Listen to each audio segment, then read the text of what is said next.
Hey human, my name is Tom Jacobs and I'm on the web at tdjacobs.com and also healingsuicide.com. And I'm an evolutionary astrologer and a channel and an energy worker and a psychic medium and do a bunch of different things. And one of my focuses is on helping you become empowered.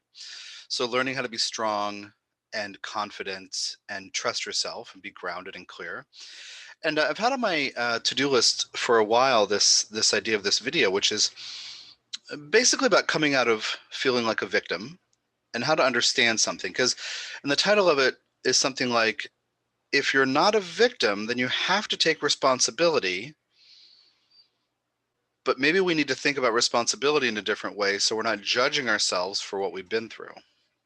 That's a clunky title. I'll figure out a better way, figure out a better one for the actual title. But this basic idea is, to grow spiritually, to become more oriented to loving energies, right? To upgrade your vibration, it's important for you to stop feeling like a victim, which means let's stop perceiving that things have happened to us, but let's understand how we have created those things. But in that space, we find that many of us might find that we judge ourselves or shame ourselves or guilt trip ourselves because we've created difficult scenarios or pain or loss or grief or whatever, disappointment. So how can we rethink responsibility is one way to think of this. So if you're not a victim, then yes, you're responsible, right? If you decide to drop feeling like a victim, then you need to take up the mantle of responsibility. So I just want to give you some thoughts in case those thoughts are helpful about how to do this. So let's think about how everything we're experiencing, everything an individual experiences, is a co-creation. So your soul has you wired to seek out certain kinds of experiences. And your soul has you wired to vibrate to you certain kinds of experiences. So my version of taking responsibility for co-creation it doesn't at all involve, if you've had a hard time or you're going through pain or difficulty, that you should judge yourself. It is that your divine mission, your soul's intentions for your life include difficult things. And then if you believe something negative about yourself, you'll draw that to you too. Like if you believe you deserve criticism, even in a deep unconscious place, part of you may from another life or earlier in life, believe you deserve something negative, well, you'll attract it to you. But the worst thing to do is to judge or shame yourself because this is true. So you're powerfully vibrating certain things. Now, your nature, you're getting a little lesson in the model of soul that I teach. Your true nature as a soul, which is behind your personality, is divine consciousness. Divine consciousness vibrates powerfully. So you as a human carry beliefs, emotions, ideas, they all vibrate powerfully. So if you're responsible for this thing and you're not supposed to shame or judge yourself, how can you deal with that? And one of the ways is to understand that there are two things going on. One is these powerful vibrations. If I believe that, certain kinds of people can't be trusted, or if I believe that I never make the right decision and shouldn't be trusted, or if I believe that the universe is out to get me, or whatever that belief is, I'll attract like negative things to me. But the other thing that's happening is what serves my highest good. So I'm teaching a series of classes right now on teaching people to communicate with their spirit guides, how to do that. And one of the things that I teach about spirit guides is that they're able to read the manual that your soul wrote for your life, that your brain cannot read by itself. Not that there's destiny, and nothing is really fated or destined, but you're going to attract to you situations that help you see what you hold on to that are negative beliefs or things that hurt. So number one, my crummy beliefs will manifest in front of me My fears, my pains may manifest in front of me. But number two, what is in my highest good will happen. And sometimes that's hard and difficult. So the way I use evolutionary astrology is to put words to this. I use a chart as a map of themes that your soul has set out for your human journey. And this is part of what I'm doing to help people take responsibility without shame and judgment. Like, if you have, not to make this too much about astrology, but just for those of you who follow me who are into astrology, if you have Pluto in the sixth house, the house of service, you're empowered sometimes and sometimes disempowered through being of service. If you know that about yourself, the next time being helpful to somebody results in feeling powerless or disempowered, you don't have to be as thrown. You don't have to be thinking that you're doing it wrong because a negative thing is happening, or you are, quote, creating something negative. You might be manifesting self-doubt or pain or guilt or shame or powerlessness, despair, right? Similarly with Pluto in the seventh house.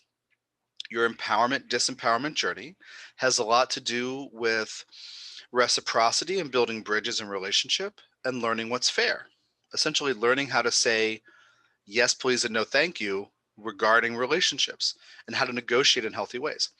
Well, if you know that's true about you, the next time that there's a problem negotiating with someone or being heard or receiving feedback and it's hurtful and painful, you don't fly off the handle because you understand, right, this is a collection of my hot button issues. So I'm co-creating this. I'm creating this scenario. But it's not because I'm stupid or weak or dumb or a failure. We can do this all the way around the wheel with Pluto stuff and any other symbol that relates to the four-step karmic story that I teach and use. So you're responsible. So let's consider that you are a soul having a human experience. You are attracting to you things that are outside your brain's control. Your brain's job is to try to protect you, to try to control things, to control scenarios and dynamics and sometimes other people and yourself, to try to avoid creating pain or falling into painful things. So your brain's version of responsibility is one thing. Like, I have to make sure you don't cross my boundary or something. Or I have to make sure I don't sabotage this scenario again. Your soul's version of responsibility is you're powerfully vibrating opportunities to come to you, to learn to resolve pain and fear, guilt, shame, anger, whatever. So it's easy to say, forgive this, forgive everything, be easy on yourself. That's simplistic. But essentially, I'm inviting you to give yourself a chance to be a work in progress, to view yourself as learning through sometimes very challenging scenarios and modules of experience. In other words, you're not doing it wrong if painful things happen. Pain isn't a punishment. Disappointment, rejection, they're not punishments. Not knowing the answer to a question and somebody else thinking that you didn't do it correctly, that's not a punishment. It relates to the lessons that you're learning, what's in your highest good. Remember the one thing, and the other thing is past disappointment and pain that you might be vibrating to come to you again so you can learn how to resolve it in a more loving way. So if a practitioner, a reader, intuitive medium, astrologer, whatever, if they're trying to get you to take responsibility for something, but it sounds like you should judge yourself, just think through it in a new way. Because people mean well when they tell you to take responsibility for things. We want each other to become empowered. And I would like for you to have that conception of responsibility from these different angles. Like, yeah, I am vibrating mistrust. So, can I accept that about myself because I keep doing it? Can I learn how to get through that? Can I accept responsibility that I have certain lessons that are going to come to me, certain challenges and dilemmas, and things that I may not know how to deal with effectively? But does that make me wrong, or am I a work in progress, always learning as I go? So pain's not a punishment. This is now threaded through a lot of the teachings that I offer, both privately in sessions and also publicly and stuff like this.